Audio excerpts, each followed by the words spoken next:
Your granddaughter just came and visited me. Sorry about that. Yes. 235,000.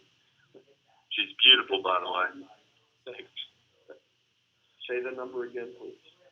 235 first year. 235. Okay. Virgia, are you there, Virgia?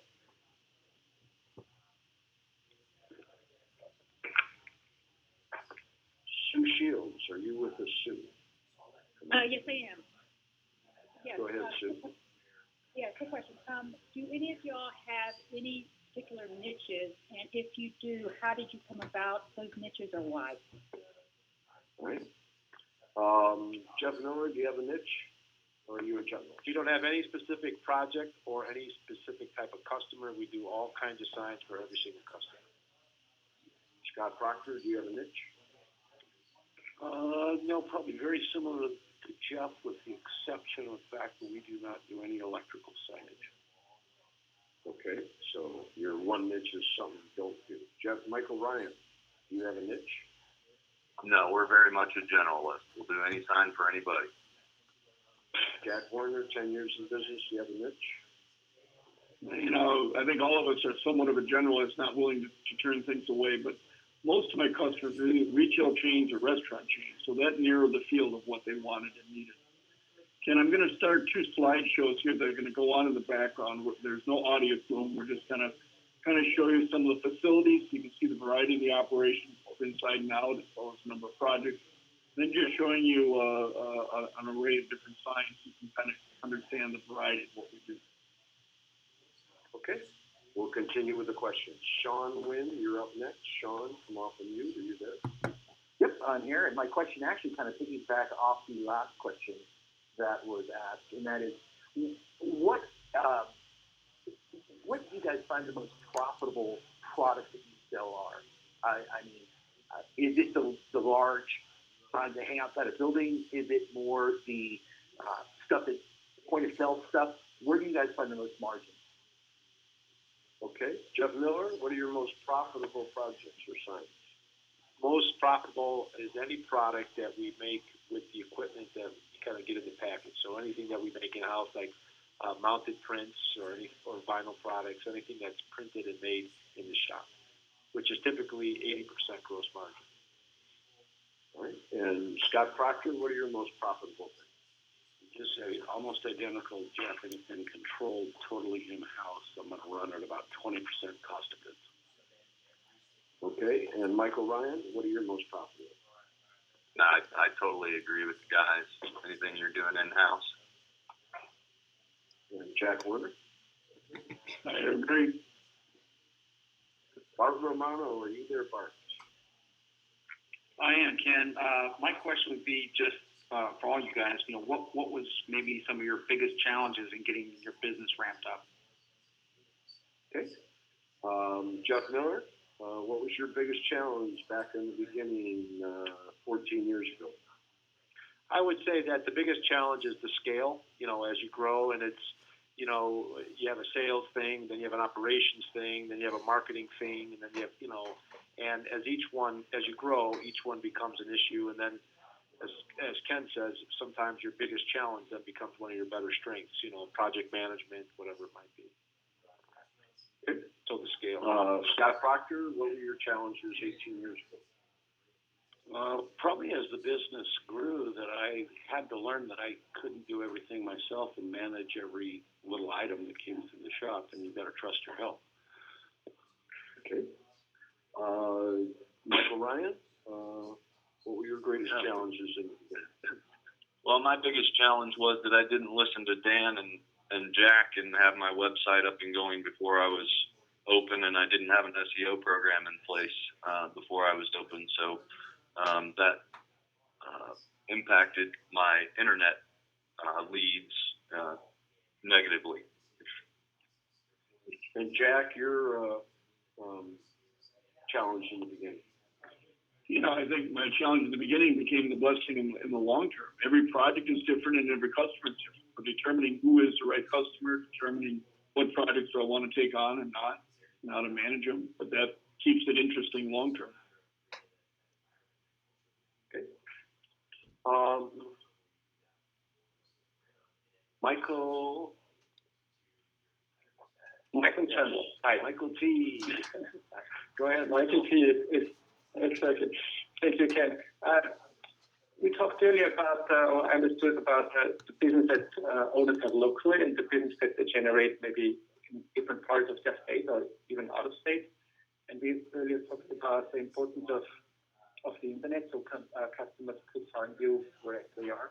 I would like to understand how much business do those owners in the fall generate locally and how much do they generate from further out in the country? Okay. Let me first add a point. Michael, internet works pretty much like the old Yellow Pages system, that in the beginning you put your money into your local area. So you're going to pick up, you're going to come on the first page of Google just in your local area, not across the nation.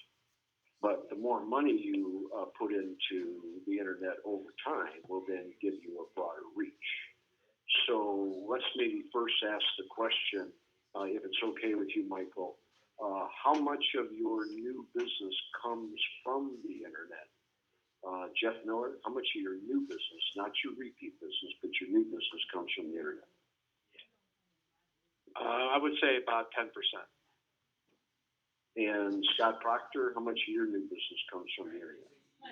No, about 5%. Okay, and Michael Ryan, how much of your new business comes from the internet? We're at about 20% right now. And Jack Warner, your thoughts? You've got an interesting collection here. Both Jeff and Scott built their businesses prior to the internet and have built more of their business on relationship than on internet driven. So you have an odd mix. Normally when this question is asked at other webinars, the answer is 70, 80, 90% of the new business comes to the website. We've got an unusual mix of owners here today, so you're not getting a normal answer to that question. Okay, so then I think Michael's question is, how much of your business is outside of your immediate area? Let's call your immediate area, say, a 5-mile radius, 25 square miles. Jeff Miller, how much of your business is outside the area? I would say 50% is outside that 5-mile area. Okay, but did that come through the internet or that came through networking? Well, and I would say 80% of it is within 25 miles is the best way to put it, and then 20% or so would be outside of that region. And then all of our stuff that we do outside of our area across the country. Pardon? Yes, across the country. Okay. And all that business has come from our local contacts. So it's a Chicago-based company that wants us to do something for them in Kansas City or California. And Scott Proctor, your thoughts on your customers? How many of them are outside of your backyard, and how did that happen? True outside the backyard, it's only a couple of percent. Though I have clients like Jeff, I'm shipping their stuff all over the U.S., but it's booked locally. Okay, and Michael Ryan? Yeah, I'd say 90+% of our business is in the general Kansas City area. We probably do, 5 to 7% outside that. Okay. And Jack Warner? 95% of my customers were within 10 miles, but I shipped all 50 states. I had customers all over the country. But the contact was local. John Carney, are you there? Come on, you. I am here, thank you. And I also got a chance to speak with Michael and Scott in the last couple of days, so I appreciate that. But here's a little bit different question. What will you gentlemen do differently in your business this year? This year? Okay. Yeah. Michael Ryan, 2 years into the business, what are you going to do different this year than you did the last 2 years? Well, we continue to try and improve operations, processes, and procedures. But then I'm also going to be adding additional machinery towards the end of the year. Okay. And Jeff Miller, 14 years in business. What are you going to do different this year than you've done the previous 14? We're aggressively cross-selling our installed base. Okay. And Scott Proctor, what are you going to do differently this year than you've done the past 18 years? Work less. turning more of the management over to my general manager. Okay, and Jack Warner, your thoughts? Continue to add more training programs and support programs to the system. Marcus McDaniel, are you with us, Marcus? Yes, I am. Good morning. Go ahead. We can hear you. Go ahead, Marcus. Yes, I've not seen his name now, but I believe his name is Jeff. My question is that growth that you experienced over your first 5 or 6 years, Jeff, what do you attribute that to? 20% growth year over year is almost unheard of in business, and there's an economies of scale that you have to deal with in something like that. How you were able to accomplish that, and what do you attribute it to? I would say I would attribute it to a high activity rate, kind of following the formula for a business like ours, which is high activity, and all the different things that you learn through Signworld. As I mentioned earlier, managing the growth and the scale, that was probably has been the biggest challenge, as well as, in that is the project management. Okay. Did you find yourself investing in equipment? No, I would call myself a slow follower in the way of equipment.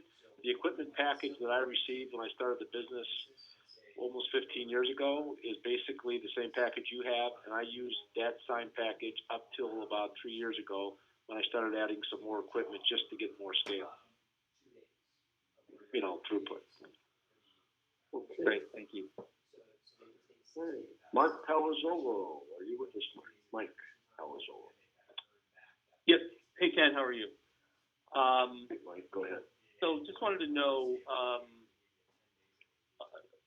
from the owners there, when you networked with organizations, whether it be Chamber of Commerce or BNI, which ones did you find to be the most productive when you first started out? Okay. Jeff Miller?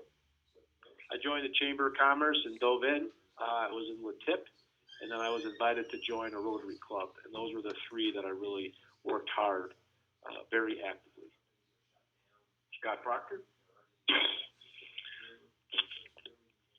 The Chamber had the most immediate and quick return on time spent for sales. Okay. Michael Ryan? Yeah, I didn't know anybody in the area when I opened my business, so I immediately got involved in the chamber, and not just joined, but got involved on one of their teams, and it's paid off great dividends for us.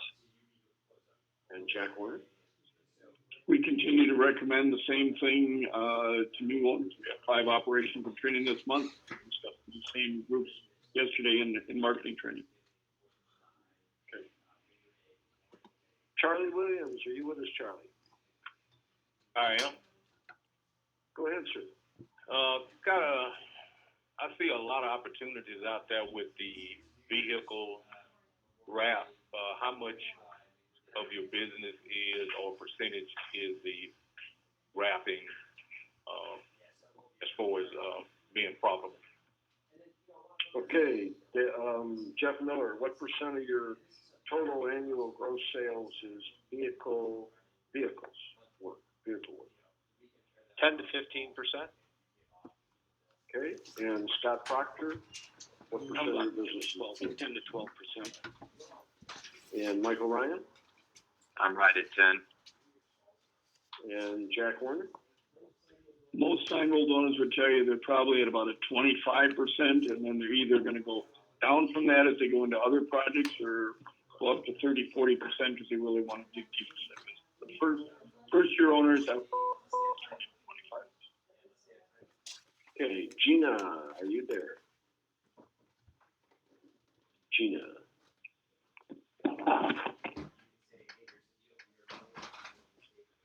Jun Shi, are you there?